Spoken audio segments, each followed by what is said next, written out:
बाद में वो पढ़ करके लौट करके घर पे आ जाते हैं।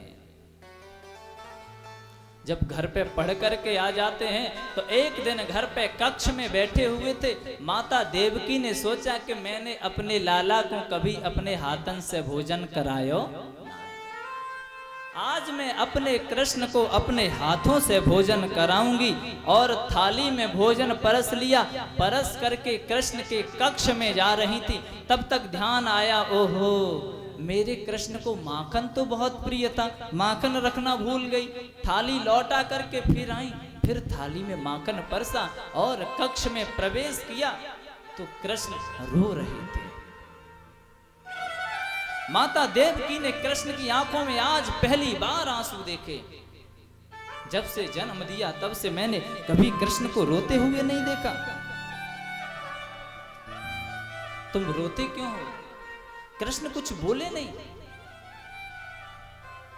देवकी ने सोचा लगता है वो कुछ बातें हैं जो मुझे बताना नहीं चाहता, इसलिए उसके मित्र उद्धव को भेजती हूं उसके कक्ष में। जब उद्धव ने कक्ष में प्रवेश किया, कहा कि कृष्ण तुम क्यों परेशान रहते हो? आज मैंने देखा माता देवकी वसुदेव से कह रही थी कि जब से कृष्ण पढ़ करके आया है तब से किसी से बात ही नहीं करता, कभी किसी के साथ बैठ करके गुफ्तगू नहीं करता, कभी किसी से कोई क्रीड़ा नहीं करता, कभी खेलता नहीं, बड़ा उदास रहता है। क्यों? तुम क्यों उदास रहते हो? तो मालूम कृष्ण ने क्या कहा? हरे उधो मोहि ब्रज विशरथ नाही, हंस सुता को सुंदर कलरव और वृक्षन की छाई। हरे उधो मोहि ब्रज विसरत नाही। कृष्ण जो कृष्ण को जो पुकारते हैं ना, कृष्ण उनको भूल नहीं पाता। उद्धव मुझे वृंदावन की बहुत याद आती है। मैं सोचता हूं कि मेरी मां मेरे बगैर कैसे रहती होगी। मालूम है जब मैं कभी जरा सा भी बीमार हो जाता था तो मां ब्रज के सारे वैद्यों को बुला करके मुझे दिखा देती थी कि देखो मेरे लाला ने आज दूध कम क्यों पिया। कभी मैं दूध पी करके सो जाता था, कभी क्रीड़ा नहीं करता था ना, तो मेरी माँ सारे वैद्यों के पास ले जाती, बुलाती, कहती कि आज मेरे कृष्ण ने 2 दिन से खेला नहीं, किसी के घर नहीं जाता। क्यों नहीं? इसको देखो, इसको क्या परेशानी है। मुझे अपनी माँ की बहुत याद आती है उद्धव, और मुझे याद इसकी नहीं आती कि मेरी माँ मुझे याद करती हैं। मुझे याद इस बात की आती है कि मैंने माँ से झूठ क्यों बोला कि माँ मैं परसों आ जाऊंगा। मुझे माँ से तो झूठ नहीं बोलना था ना। मुझे माँ कितना याद करती हैं उद्धव। जब तुम्हें पता है जिस दिन जब मैं कभी बांसुरी बजाता था ना तो ब्रज की जितनी गायें थी, जब मैं बांसुरी बजाता था तो वो चारा नहीं खाती थी और मेरे पीछे दौड़ने लगती थी बांसुरी की धुन सुन करके।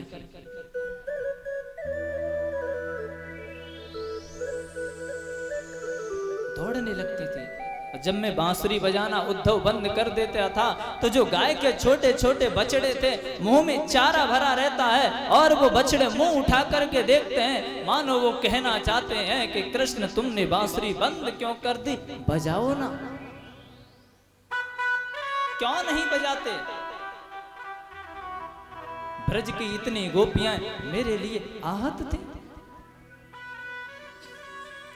मुझे ऐसा तो उनके साथ में नहीं करना चाहिए था। ऐसा करो ना, तुम जाकर के उनको समझाओ कि वो मेरी ज्यादा याद ना किया करें, मैं कुशल हूं। अरे तुम तो गुरु बृहस्पति के शिष्य हो, ज्ञानियों में श्रेष्ठ हो। तुम जाकर के उनको समझाओगे ना तो वो जरूर तुम्हारी बात को समझ जाएंगे। और तुम बिल्कुल परेशान नहीं हो ना, तुम मेरे कपड़े पहन करके जाओ, मेरा रथ लेकर के जाओ, मेरी ध्वजा लगा करके जाओ, तो वो समझेंगे कृष्ण का कोई अत्यंत समीपी व्यक्ति होगा, अत्यंत स्नेही होगा, तभी मेरे पास आया है। वो तभी तुमसे ठीक से बात करेंगे, अन्यथा जब से मैं आया हूं ना, वो किसी से ज्यादा बात करना पसंद नहीं करते, वो कभी खाते नहीं।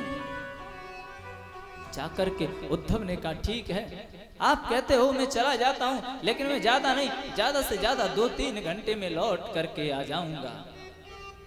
कृष्ण ने कहा कि तुम जाओ तो सही, ये तो आने वाला समय बताएगा कि तुम 2 घंटे में आते हो कि 2 महीने में आओगे।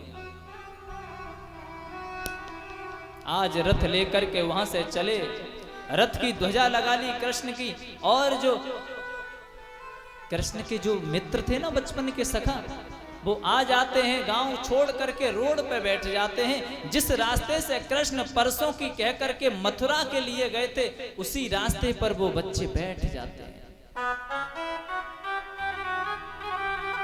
सुबह सूर्य उदय होता है, वो कभी नहाते नहीं, कभी कुछ खाते नहीं, खा लिया तो 4-6 दिन में खा लिया, और बैठ करके मेरे कृष्ण को निहारते रहते हैं। जब शाम हो जाती है, कृष्ण नहीं आता ना, तो लौट करके माता यशोदा के पास में पहुंचते हैं, कहते हैं मैया तेरा कन्हैया बड़ा कठोर है, भोज तो आज भी ना आया, तुम कहती हो कि वो परसों आ जाएगा। अरे वो माँ परसों की कह करके चला गया, उसको बरसें बीत गई, वो हमको कभी याद नहीं करता।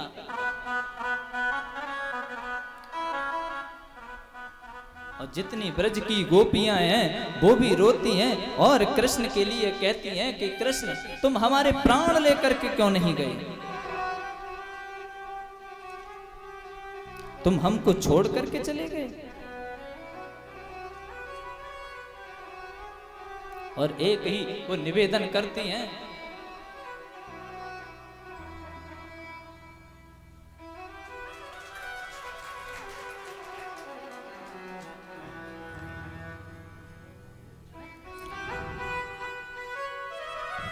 और इसी बीच में हमारे